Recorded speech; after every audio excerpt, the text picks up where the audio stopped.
नमस्कार विद्यार्थी मित्रांनो, आपण अभ्यास करतो.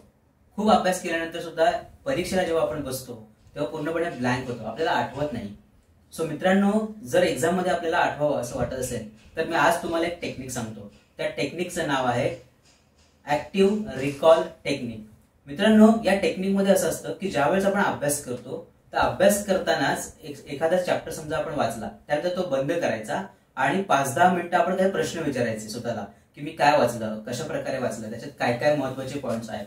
याने काय होतं, आपण ब्रेनला ऍक्टिव्ह करतो की तो स्वतःहून आठवायला सुरुवात करतो. आणि या टेक्निक मध्ये जे विद्यार्थी अभ्यास करतात त्यांना आजपर्यंतचा रेकॉर्ड असा आहे की खूप पर्सेंटेज वाढवण्यामध्ये मदत झालेली आहे. सो मित्रांनो, वाचन करू नका, ब्रेनला सवय लावा, त्याला ऍक्टिव्ह रिकॉलची सवय लावा, जेणेकरून तुम्ही सुद्धा हुशार विद्यार्थी म्हणून यशस्वी व्हाल.